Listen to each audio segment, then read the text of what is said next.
Pri, você pode fazer uma oração para nós começarmos, por favor? Sim. Pai querido, Pai amado, obrigada, Senhor, por mais esse momento. Obrigada, papai. O Senhor nos trouxe até aqui, Pai, nos trazendo coragem, nos trazendo revelação, nos trazendo, papai, algo que vai mudar ou já está mudando os nossos corações, papai. Obrigada por esse tempo tão precioso.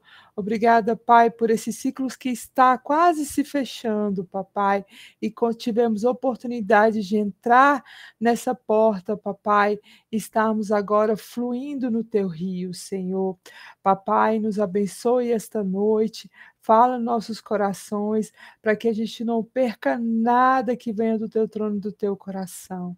Obrigada, papai, porque o Senhor tem revelado, Senhor, a nós, a teu amor, a tua misericórdia e a tua paz, papai. Obrigada, Senhor, por mais este momento. Em nome de Jesus, amém.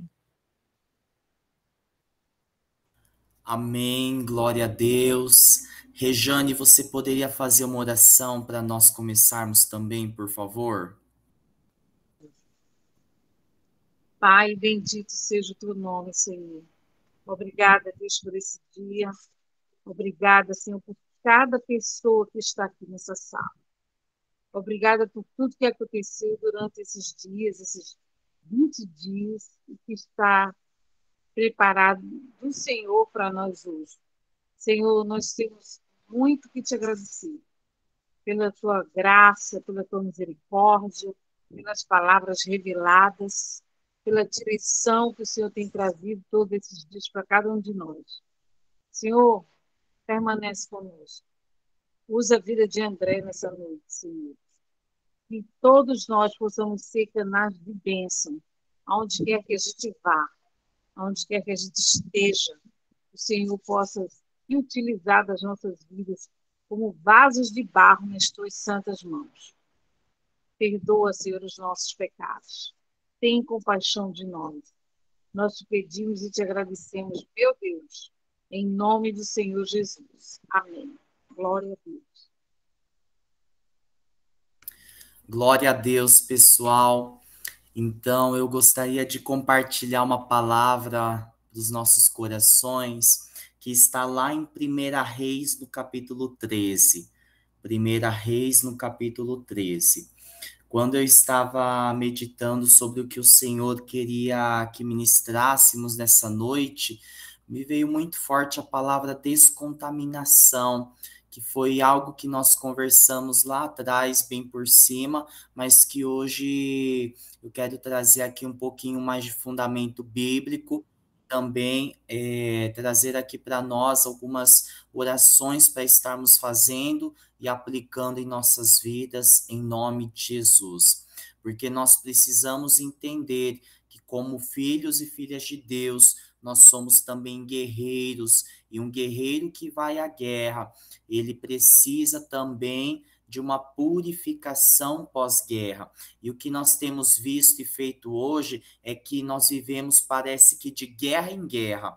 Então, nós não paramos para limpar nossas armaduras, nós não paramos para verificar se fomos feridos ou acertados em meio a essa guerra, e nós não analisamos nosso corpo, nossa alma e nosso espírito logo após nós vencermos uma batalha. Aqui a gente já quebra um monte de princípio, desde o princípio da celebração de uma vitória, até nós quebramos também o princípio de realmente trazermos uma palavra de purificação sobre as nossas vidas. 1 Reis, capítulo 13, a partir do versículo 11, diz assim: Morava em Betel um profeta velho. Vieram seus filhos e lhe contaram tudo o que o homem de Deus fizera aquele dia em Betel. As palavras que dissera ao rei, contaram-nas a seu pai. Perguntou-lhes o pai: Por que caminho se foi? Mostraram seus filhos o caminho por onde fora o homem de Deus, que viera de Judá. Então disse a seus filhos: Albardai-me um jumento. Albardaram-lhe o jumento, e ele montou, e foi após o homem de Deus. E achando-o sentado de um carvalho, debaixo de um carvalho, lhe disse: és tu o homem de Deus que vieste de Judá? Ele respondeu: eu mesmo.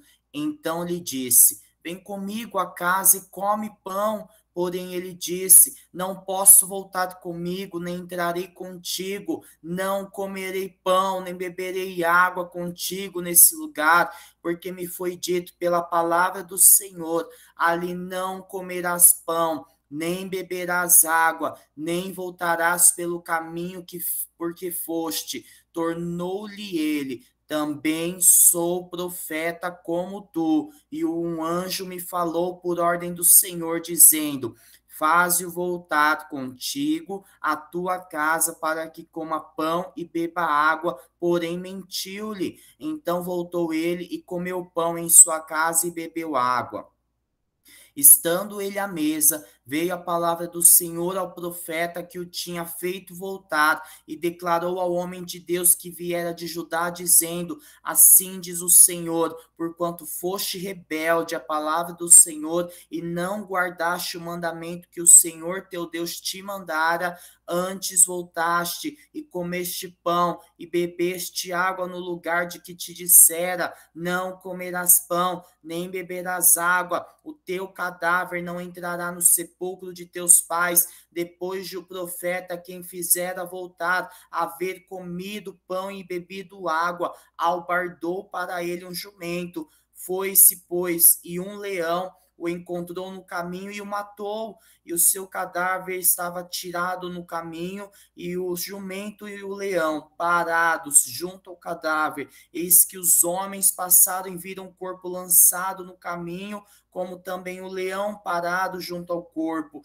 e vieram e o disseram na cidade onde o profeta velho habitava. Ouvindo o profeta que o fizera voltar no caminho, disse: é o homem de Deus que foi rebelde à palavra do Senhor. Por isso o Senhor o entregou ao leão, que o despedaçou e o matou, segundo a palavra que o Senhor lhe tinha dado. Nós encerramos aqui no verso 26, que o Senhor nos faça prosperar nessa palavra, em nome de Jesus.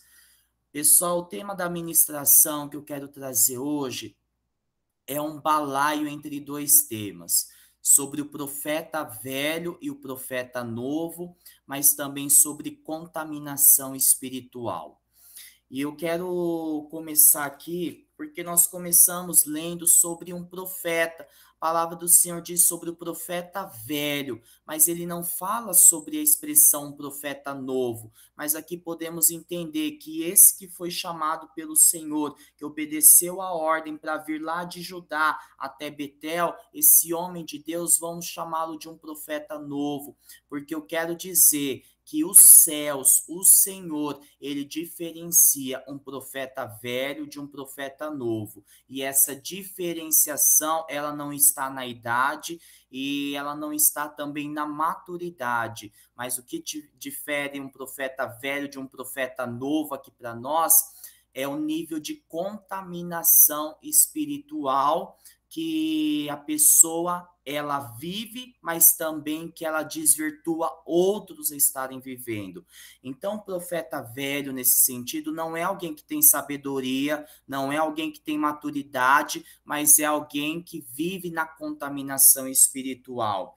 E aqui nós entendemos o quê? Nós começamos a ler a partir do versículo 11, mas desde lá do versículo 1 conta a história do profeta novo, que ele foi chamado por Deus, que ele foi usado como profeta do Senhor, que ele declarou sobre o altar daquele lugar, que havia ali naquele altar, também havia contaminação, havia queimação idólatra, e ele profetizou e algo aconteceu. Ele profetizou e aconteceu que o altar se fenderia e a cinza se derramaria do altar, segundo um sinal que ele havia previsto, ou melhor, havia predito. E eu quero dizer que nós começamos a história falando de um homem que aceitou o seu chamado, que foi conhecido como homem de Deus pelas pessoas, mas ele acaba sendo chamado pelas pessoas como um homem rebelde. Eu quero dizer que todos nós estamos aqui num período da nossa caminhada. Hoje, como que as pessoas elas nos reconhecem?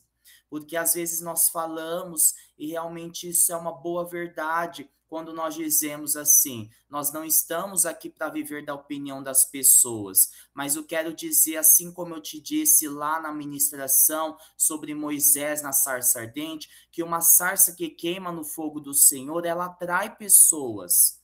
Ela atrai pessoas para o fogo de Deus, para mais perto da presença do Senhor.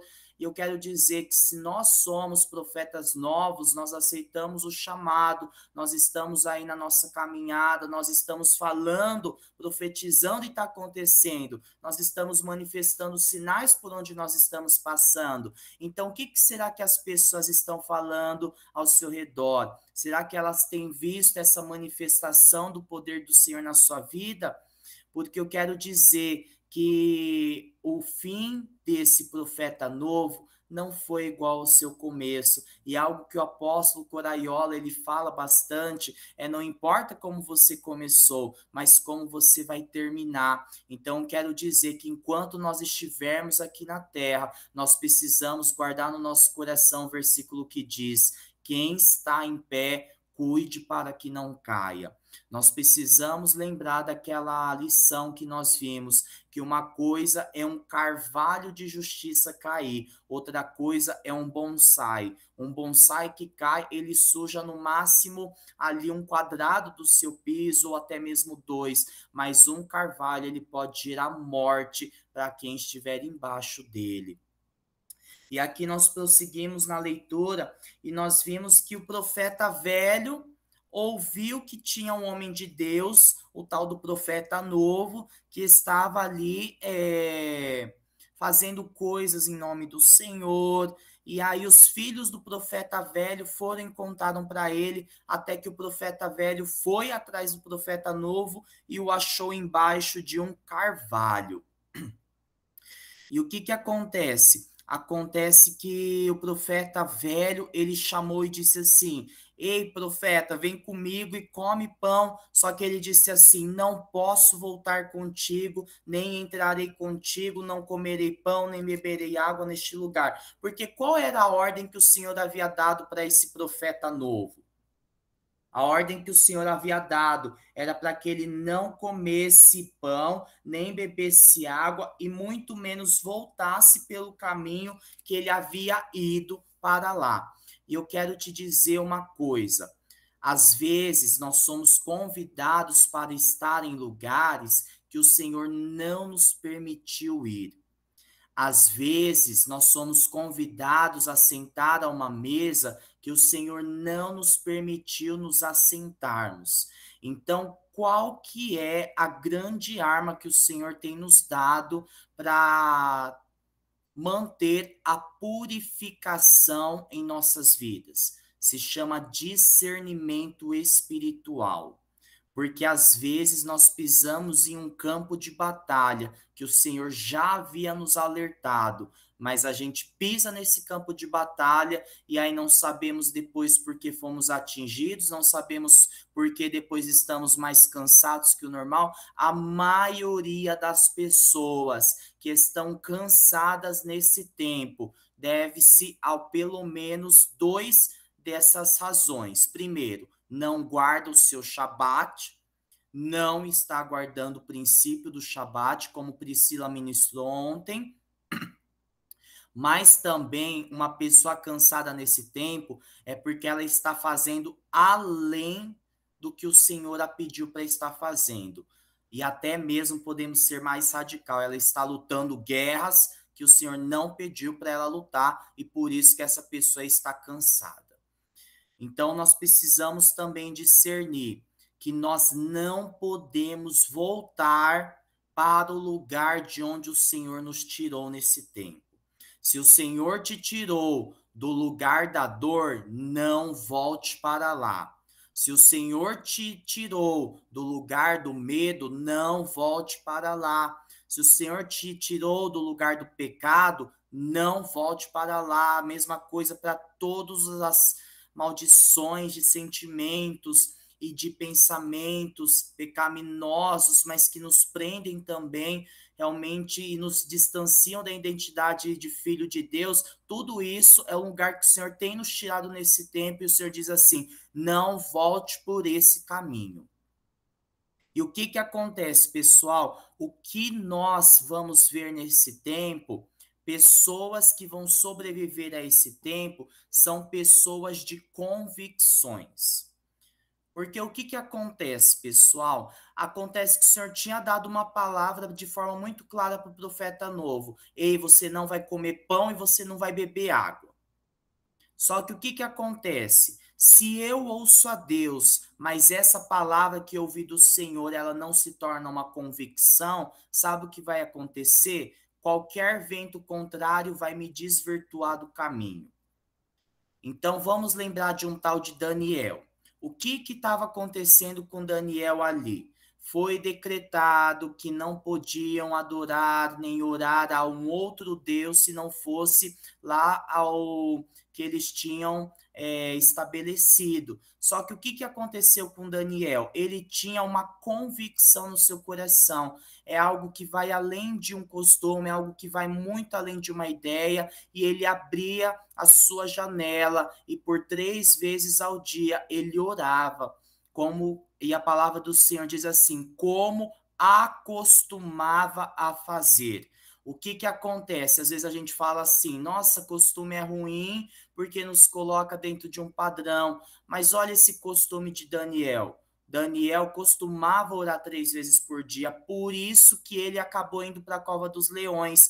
Ele não foi porque estava orando, porque ele podia orar no banheiro, ele podia orar de janela fechada, ele podia orar na mente. Mas o que acontece? Havia uma convicção nele que ele devia orar com a janela aberta lá para Jerusalém, voltado para aquele lugar. Isso era, a palavra do Senhor diz, como acostumava fazer.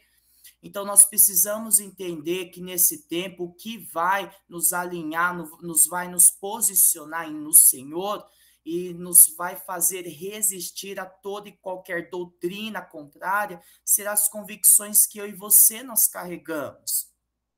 Eu quero que você pense por um momento, quais são as convicções do seu coração? O Pedro me perguntou recentemente, Code, até quando que vai o seu jejum de doce? Porque desde o dia 7 de janeiro, dia que eu entrei no jejum, desde aquele dia eu não estou comendo mais doce. Não, aí eu falei assim, Pedro, isso não é um jejum, isso é uma convicção no meu espírito, porque eu estava numa aula da Malena, lá no jejum, ela deu uma aula sobre alimentação e ela saiu perguntando um para um que estava ali, o que você vai mudar na sua alimentação depois que você sair daqui? E eu falei, eu vou tirar o doce da minha vida. Porque, gente, eu sou chocolatra compulsivo. Se eu ganho uma caixa de chocolate, é um atrás do outro e eu acabo sozinho uma caixa de chocolate. Essa vai ser a primeira Páscoa que eu não vou comer ovo de Páscoa. Então você já sabe que um presente que você não vai me dar é o quê? Chocolate. Porque lá no jejum, o Senhor não somente colocou essa convicção no meu coração, mas também Ele tirou toda e qualquer tentação que eu pudesse sentir por doce. Hoje eu não, minha boca, ela não, a gente usa aquele termo, né, encher de água. Minha boca não enche mais de água quando eu vejo um doce, um chocolate. Eu não sinto mais falta disso. Por quê? Porque a minha convicção é mais forte que qualquer desejo que minha carne pode sentir.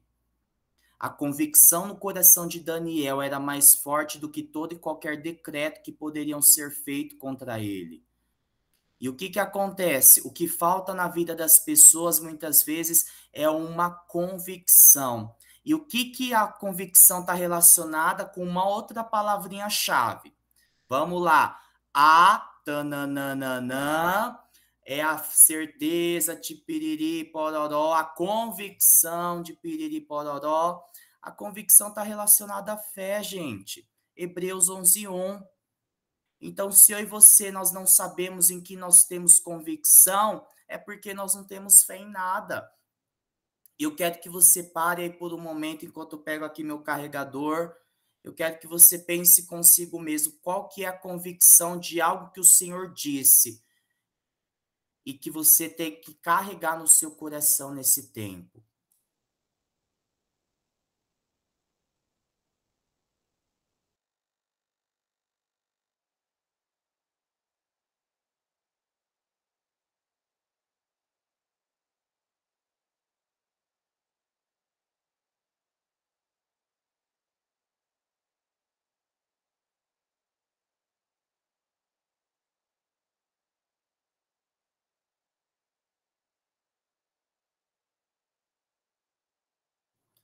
Porque é tempo de eu transformar aquilo que o Senhor fala no meu coração em uma convicção.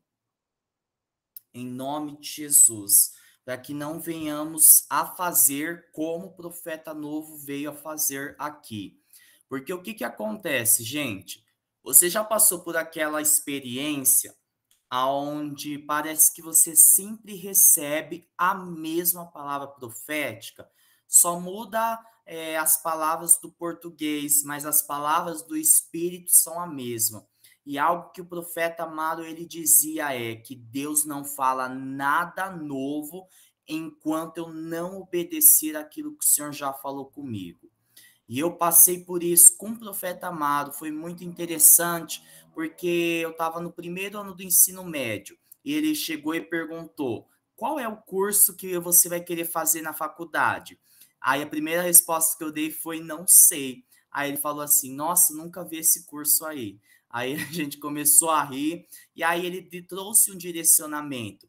No outro ano, eu estava no segundo ano do ensino médio, e ele perguntou de novo para mim, qual é o curso que você vai fazer na faculdade? E aí eu não fui tonto, ele tinha falado para fazer, que me via na área de engenharia de sistemas. E eu peguei e falei para ela, vou fazer engenharia de sistemas, só que não tinha pesquisado nem nada, só tinha lembrado de uma palavra que ele havia liberado.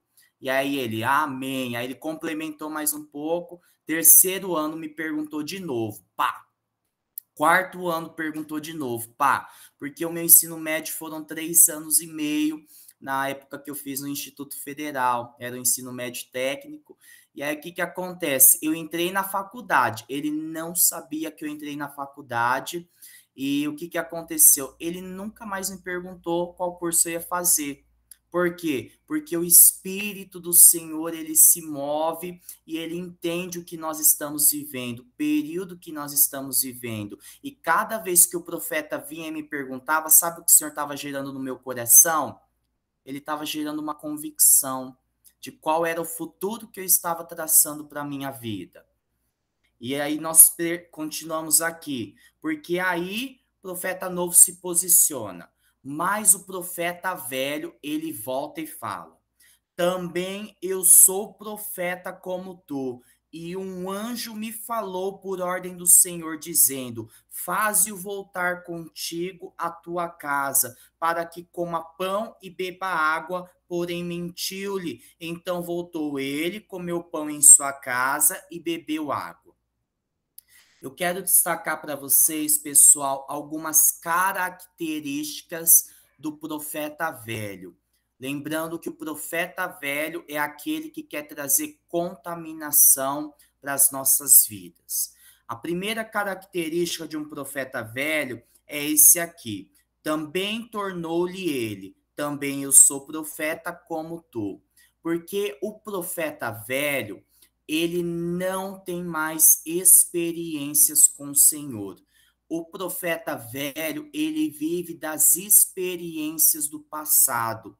E porque ele vive das experiências do passado, ele vive dentro de uma unção velha, dentro de uma autoridade velha. Ele deixou de buscar a Deus para buscar os profetas. Esse é a primeira característica de um profeta contaminado. Alguém que deixou a intimidade com o Senhor para se aliar aos homens dessa terra. Ah, ouvi dizer que tem um cara que está quebrando tudo naquele lugar. Ouvi dizer que naquele outro está tendo mover, quando fala uma liberação tremenda. e aí a pessoa ela se alinha com o homem, mas não quer se alinhar com Deus, que está sendo manifesto através da vida do homem de Deus. Essa é a primeira característica de um profeta velho. E nós não vamos somente discernir as características de um profeta velho, mas nós vamos olhar para a nossa vida também. Será que nós temos vivido como esse profeta velho? Esse profeta que vive na unção do passado, esse profeta que vive na revelação do passado, porque sabe o que acontece? Tem gente que está ministrando a mesma palavra fazem 30 anos já, não tem uma revelação nova da parte do Senhor, não tem um tempo com o Senhor, não tem algo novo, um maná novo, um maná do dia que é liberado com o Senhor, em nome de Jesus, porque se o profeta velho, ele vive na unção velha, o que ele usa para sustentar a autoridade dele nesse tempo se chama título. Ei, eu sou profeta como você também. E a palavra que sai da minha boca tem autoridade, mas era uma unção velha, era uma autoridade contaminada. Essa é a primeira característica de um profeta velho. É aquele que vive de títulos, mas não tem unção, não tem revelação, não tem intimidade com Deus. Uma segunda característica que nós vemos acerca do profeta velho é que o profeta velho, ele mente. Porque ele disse assim: um anjo me falou por ordem do Senhor para fazê-lo voltar à tua casa para que coma pão e beba água, porém mentiu-lhe. O profeta velho, ele mente. A marca de um profeta contaminado é a mentira. Por quê? Porque é muito fácil falar assim: olha, um anjo me falou.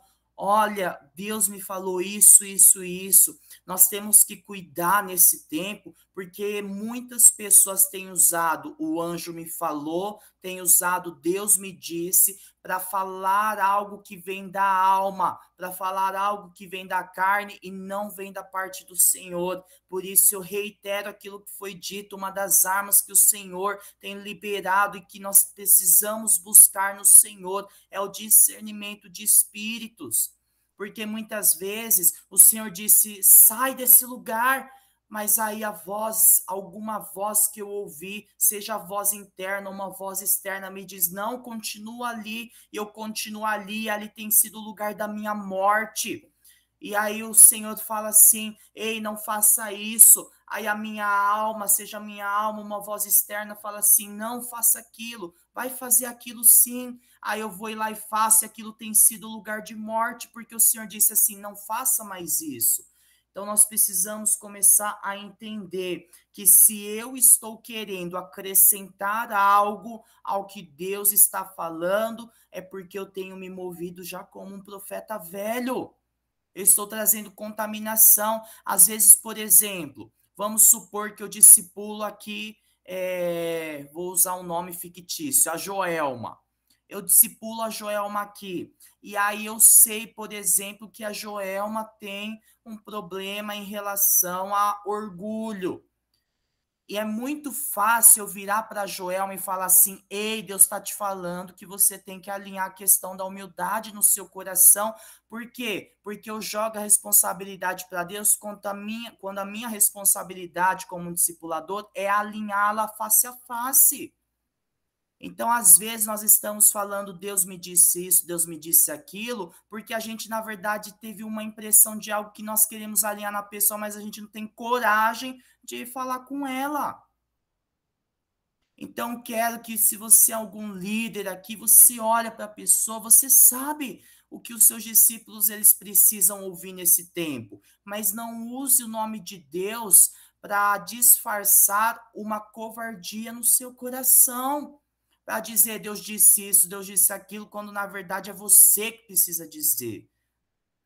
E aí nós continuamos para entender que uma terceira característica do profeta velho é que o profeta velho, ele é bom de argumentação e ele vem para desvirtuar o caminho do profeta novo, do profeta jovem. O que acontece? São homens e mulheres de Deus que não estão investindo na nova geração, nas novas gerações.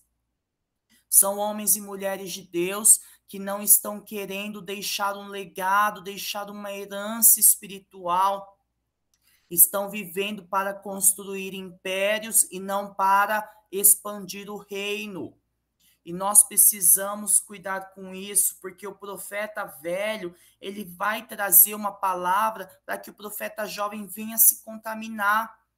Então, o que que acontece? Se vem alguém, vamos supor, uma criança e fala, olha, Deus me falou isso, isso, isso. O meu papel é trazer um alinhamento para a audição espiritual daquela criança, não para anular a voz de Deus na vida daquela pessoa. Você sabe o que que eu ouvi? Eu fui num acampamento ministrar no acampamento de jovens, fui com a Malena Jojo ministrar, foi aí em Itaboraí, Lucimar.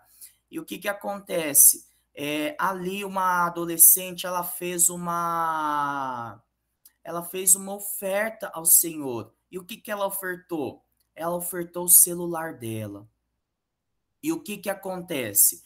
Ela teve um motivo, ela teve uma razão que não nos cabe aqui falar, pela qual ela ofertou aquele celular. E ela sentiu ali na hora, ela se moveu por fé. Sabe o que que aconteceu? A mãe dessa menina, ela ligou lá para a liderança pedindo o celular de volta que a menina tinha ofertado.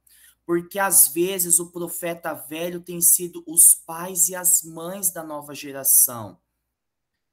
E essa tem sido uma grande luta minha pessoal, para realmente trazer um entendimento de que a semente que nós lançamos em um domingo no culto, ela não pode morrer no domingo.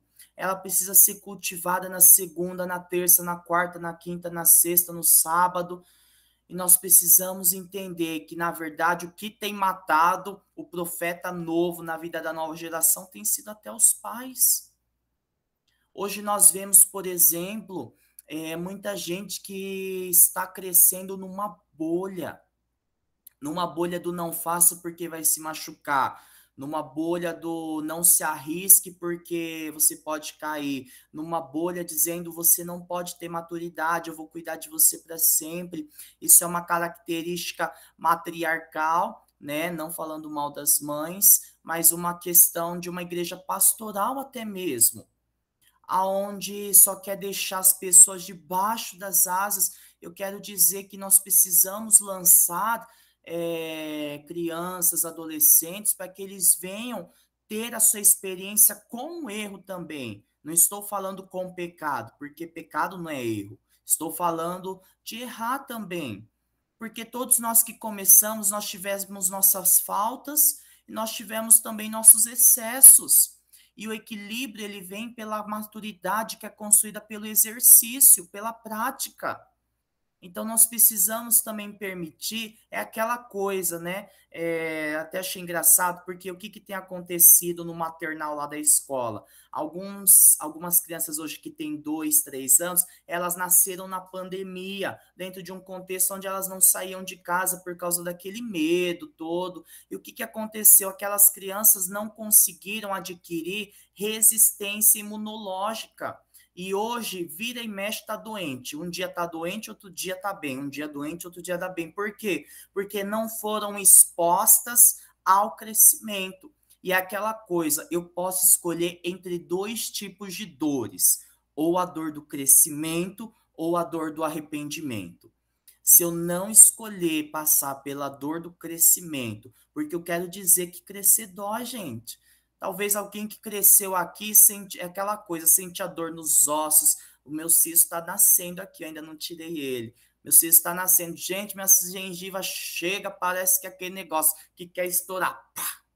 Não dá nem para comer desse lado. Aí aquele dia, né? Um tempo vai, um tempo para. Porque crescer dói. Mas eu quero dizer que a dor do arrependimento ela é pior ainda. Porque talvez eu deixei de entrar por uma porta que era a única na minha vida. Porque eu matei algo em mim que talvez nunca mais vai voltar. E aí nós prosseguimos aqui vendo outra coisa. Versículo 20. Estando eles à mesa, veio a palavra do Senhor ao profeta que o tinha feito voltar. Então, eu lembrei aqui de uma coisa quando eu falei do tópico 2, né? Que o profeta velho, ele mente. Quem que estava com a característica de um profeta contaminado na palavra do Senhor também? Um tal de Geazi. Por quê? Porque quando aquele comandante foi curado da lepra, ele ofereceu despojos ali para Eliseu, mas Eliseu não aceitou. E aí o que que acontece? Acontece que o comandante foi embora com a sua tropa, e aí Geazi, ele foi atrás daquele comandante. E o que que aconteceu, pessoal? Aconteceu que Geazi foi lá, começou a mentir, disse que 2 dos profetas foram lá para casa e não sei o que isso, e não sei o que aquilo, e que ele estava precisando de vestes, de ouro, e disso, daquilo. Por quê? Porque ele já estava trazendo uma contaminação sobre a vida dele. E qual que foi o resultado de tudo isso? Uma coisa chamada lepra. Nós precisamos entender que todo lugar de desonra gera lepra. E o que que simboliza a lepra? A lepra, naquele contexto, pessoal, era uma doença que atacava o sistema nervoso de uma pessoa. Vamos trazer para o nosso contexto espiritual? Hoje, as pessoas elas não pegam mais lepra, mas no espírito elas ficam leprosas. O que que acontece? Aonde essa lepra se estabelece? Se a lepra na pele, na carne, atacava o sistema nervoso, a lepra no espírito ataca a sensibilidade espiritual.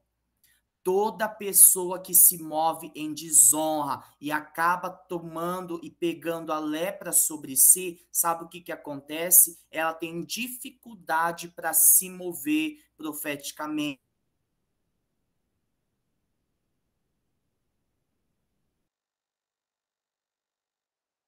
Por quê?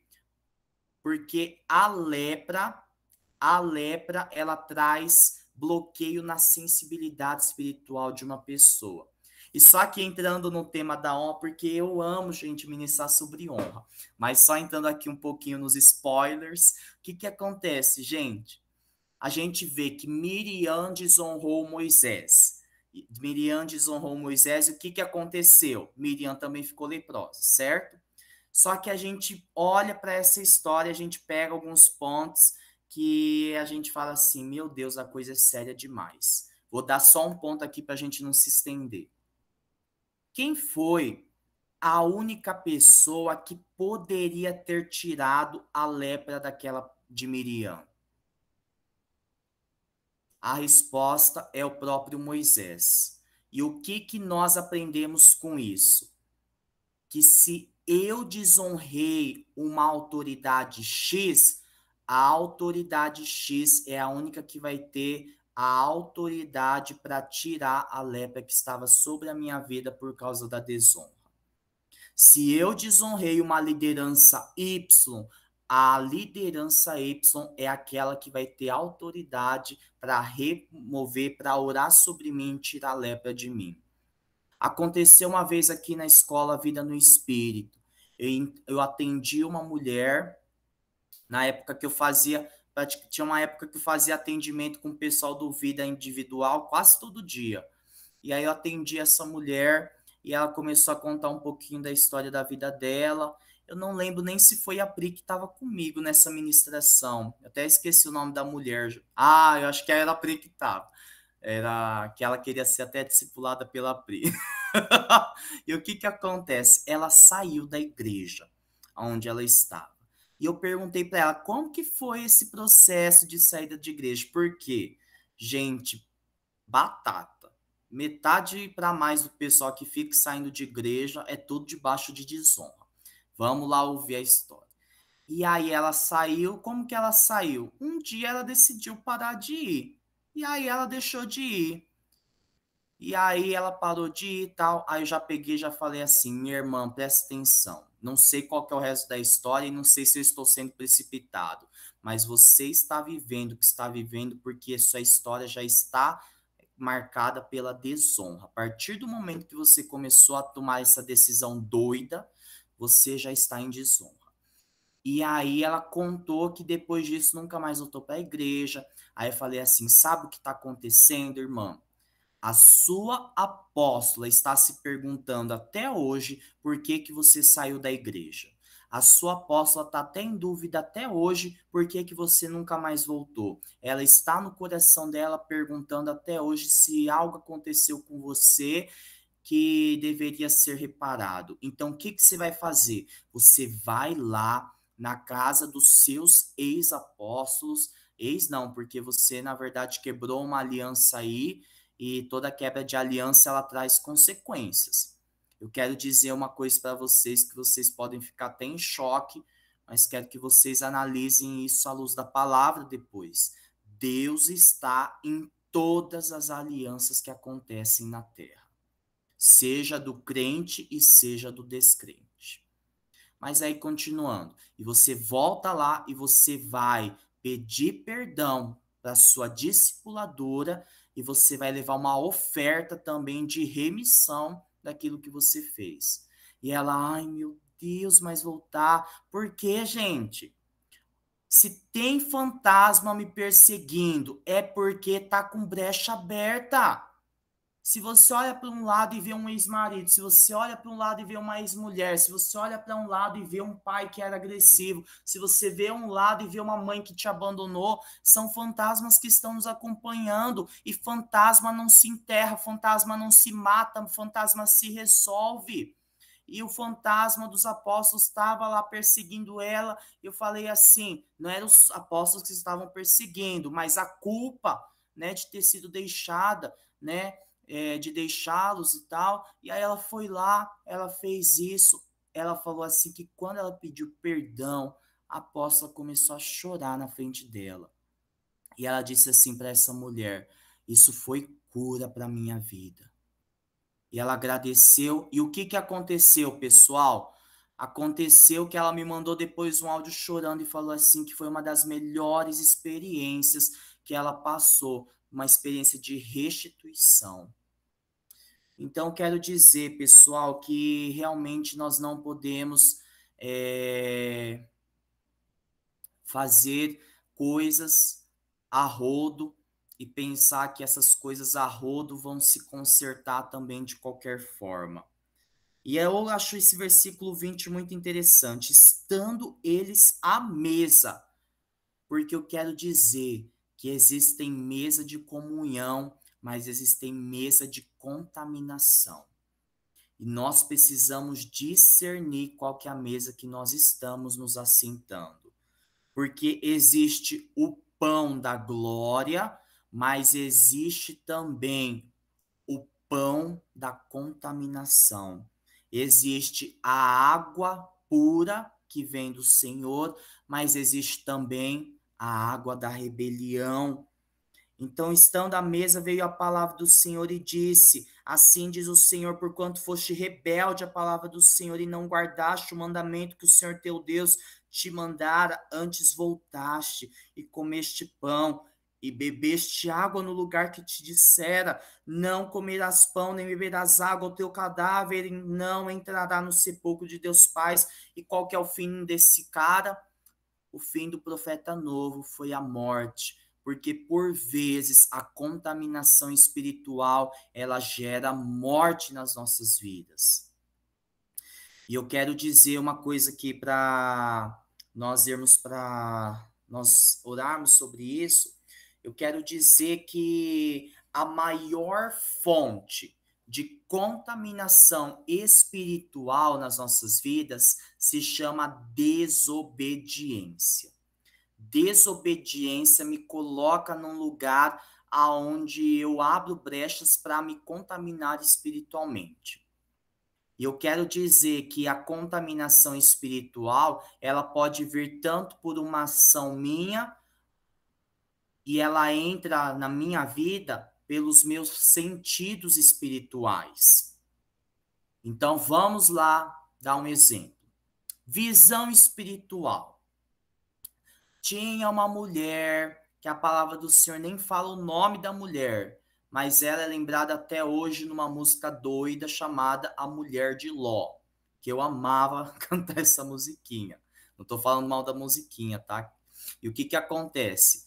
A única coisa que eu acho mal dessa história é que a gente fala assim, que se deu mal a mulher de Ló. Coitada da bichinha, a gente já tá em estado de sal até hoje, ainda a gente fala que se deu mal a bichinha. E o que que acontece, pessoal?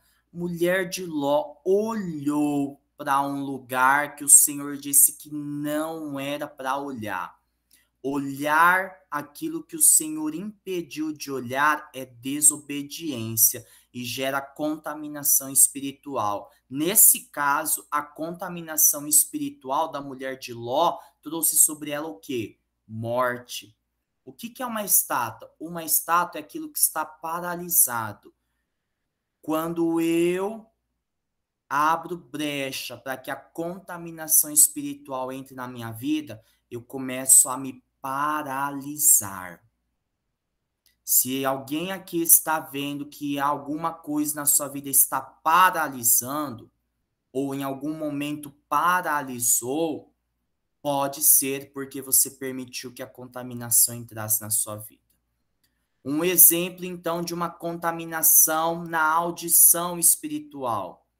Lá no início, num tal de um jardim de Éden, estava lá Eva conversando com a serpente. Por quê? O pecado começa a entrar nas nossas vidas quando eu decido dar ouvidos à voz da serpente. Não tem jeito. Ouviu a serpente, já está meio caminho andado para cair do precipício. E ela ouviu a serpente, ela foi contaminada por aquilo que ela ouviu, a ponto dela desobedecer a ordem do Senhor e se contaminar com o pecado. E essa consequência se dá até os dias atuais. Eu vejo que tem algumas pessoas que querem chegar no céu e matar a Eva de vez. Mas é aquela história. Se nós brasileiros fôssemos a Eva, a gente não ia ter dado uma mordida naquela fruta, a gente ia ter comido umas 3, ia para a quarta já, ia se esbaldar. A gente tem que parar também de colocar a culpa na mulher de Ló, parar de colocar a culpa na tal da Eva, porque a gente ia fazer pior ainda. Então, se fosse chinês, comeria serpente. Bem isso também, né? Então, acho que a gente tinha que ter sido chinês, né? Deus tinha que ter criado chinês ali naquela época.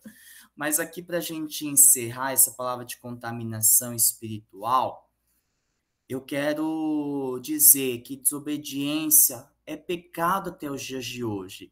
Não é aquela coisa, não existe uma pequena desobediência, uma grande desobediência. Mas quando eu olho para a palavra pecado no hebraico, a palavra pecado no hebraico, ela tem o sentido de ratá, né? Que se escreve chatá. E aí o que que acontece? Ela é formada por 3 letras no hebraico, que são letras, a gente sabe que as letras no hebraico, elas trazem muito significado profético para a formação da palavra. Então a primeira letra que é formada do hebraico da palavra ratá, é uma letra que simboliza a palavra Deus. A segunda letra é uma letra que simboliza o útero materno. E a terceira letra é a cerca. Então vamos lá, a gente sabe que a leitura no hebraico acontece igual aos orientais, né? De lá para cá, ao contrário da forma como nós lemos. Então vamos começar lá da nossa direita. A letra da direita é a letra Het. Het, que se escreve Shet, tá? E essa letra, ela tem um significado de cerca. Por que que a palavra pecado no hebraico começa com uma letra que simboliza uma cerca? Porque a palavra pecado está trazendo o significado para nós de algo que aprisiona. Então, cerca é um lugar de aprisionamento. Pecado é um lugar de aprisionamento. A letra do meio é a palavra tet.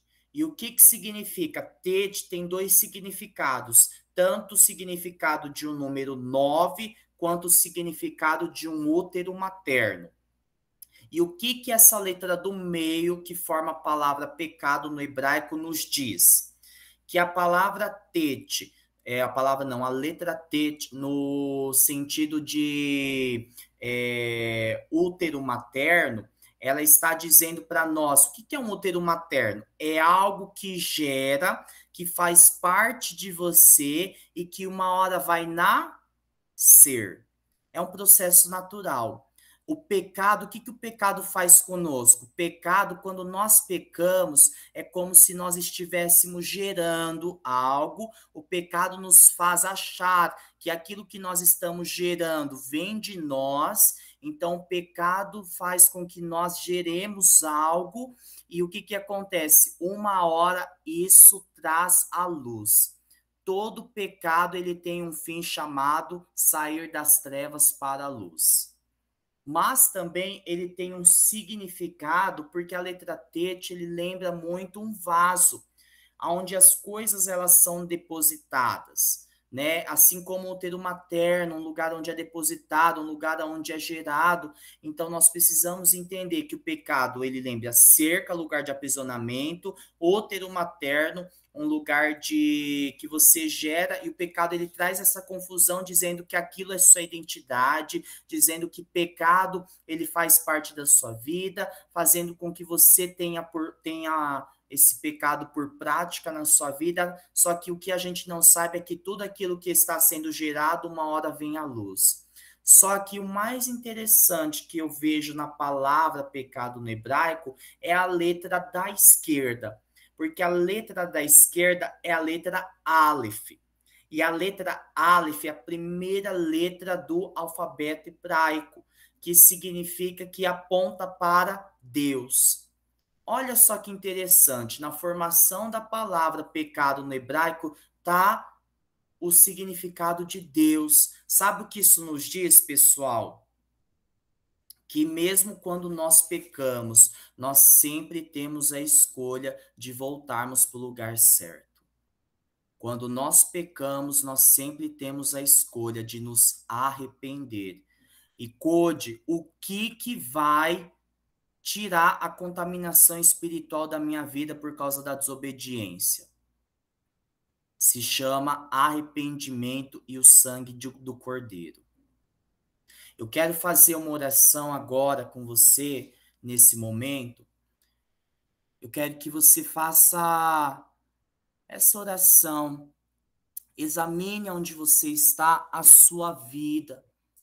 Eu quero que você veja se tem alguma brecha de contaminação sobre você, alguma área de paralisia, porque toda vez que eu permito com que a contaminação espiritual entre na minha vida, eu entro em um lugar de paralisia, eu entro em um lugar de dor, eu entro em um lugar de morte, eu entro em um lugar de sofrimento, eu entro em um lugar onde o leão vem para me devorar.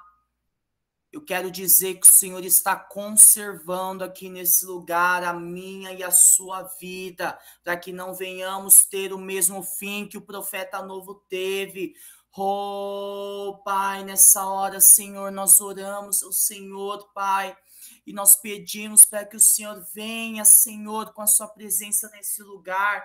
E eu peço, Pai, para que nessa hora o Senhor venha tocar em cada vida que está aqui, em nome de Jesus, Pai. Nós depositamos diante do Senhor agora. Abra sua boca e comece a falar qual que é a área que você tem pecado diante do Senhor, que você sabe o que deveria estar fazendo, mas não está fazendo. Isso está gerando contaminação espiritual. O problema dessa contaminação é que ela não fica somente na minha vida, ela se espalha como lepra para aqueles que se achegam mais perto, e esse é o problema da contaminação espiritual, e nós precisamos dizer um basta e dizer: Senhor, a identidade do profeta velho não é a minha identidade, a identidade do profeta contaminado não é a minha identidade, e nessa hora, Senhor, nós nos achegamos diante do Senhor e pedimos, Pai, para que o Senhor libere, Senhor, uma palavra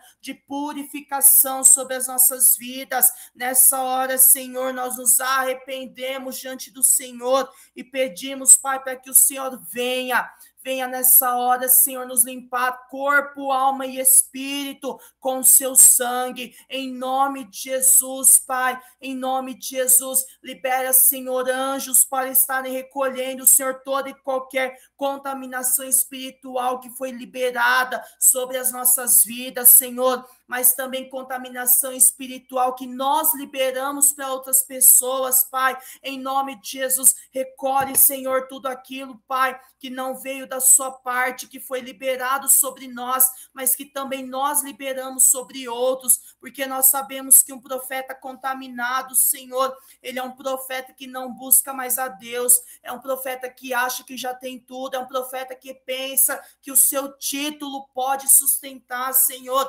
Um profeta velho, é um profeta mentiroso, é um profeta que acrescenta palavras na boca de Deus, um profeta velho e contaminado, é alguém que desvirtua outras pessoas do caminho da verdade, Senhor. Em nome de Jesus, Pai, alinha agora, Senhor, o nosso coração dentro do entendimento, Senhor, de que o Senhor nos tem chamado, Pai, nessa hora, a voltarmos a uma essência, Pai, desde quando o Senhor nos chamou, em nome de Jesus. Herebalacere candaralabachore manai, herebalassuri anderebalassore cantaramanaias, ora lamanai, erebachore manai, erecantaramanaias.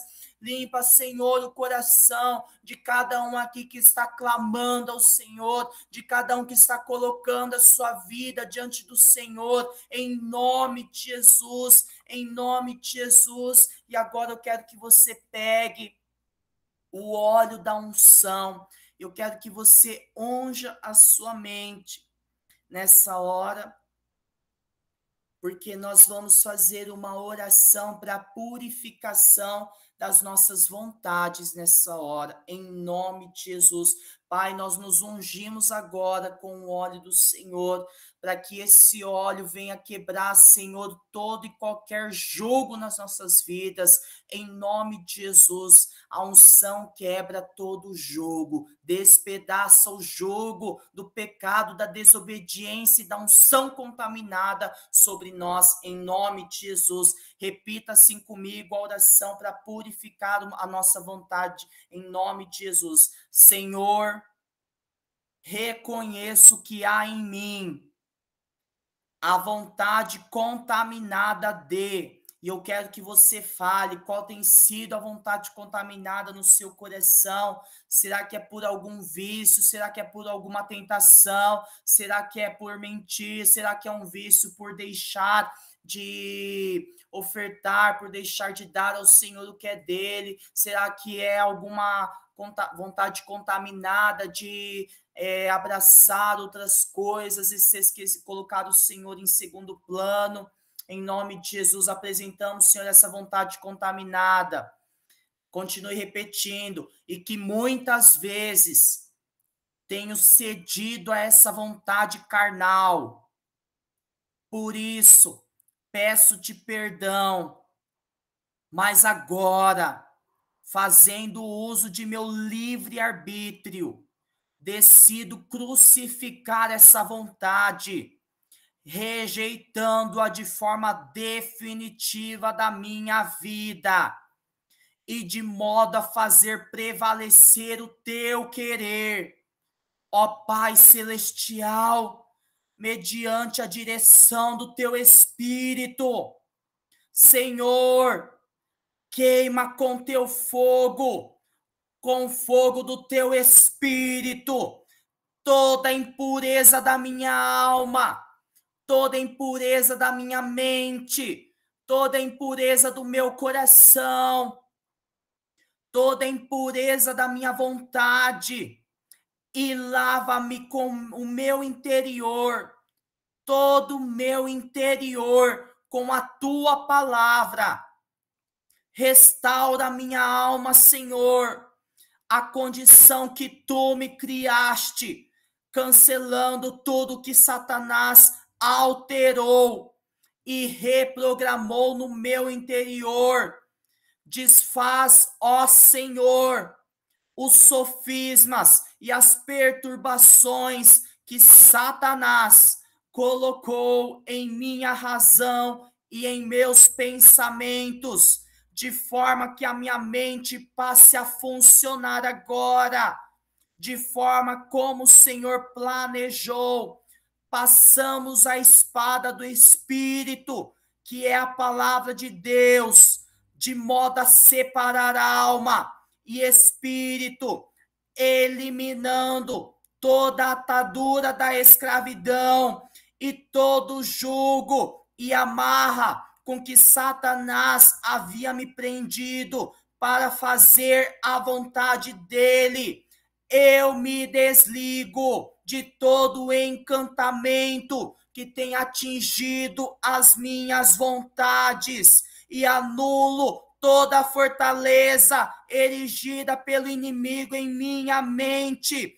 Eu me submeto à tua vontade, que é boa, é agradável, é perfeita. Todo o meu querer, meu gosto, minha fé, meus propósitos e objetivos estão sendo submetidos. Eu os submeto diante do Senhor Jesus Cristo, purificando com seu sangue tudo que contaminava essas partes. Em nome de Jesus, declaro ainda que Jesus e somente Ele é o meu Senhor, e dele eu sou servo, achando-me pronto para servi-lo em tudo, em toda a minha vida.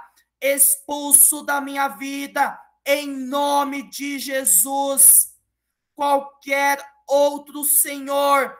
Essa é uma decisão soberana minha, do meu livre-arbítrio, e é para a tua glória. Em nome de Jesus, anjos comecem a ser liberados para estar fazendo uma descontaminação espiritual, corpo, alma e espírito. Nessa hora, toca nas almas, em nome de Jesus, em nome de Jesus, em nome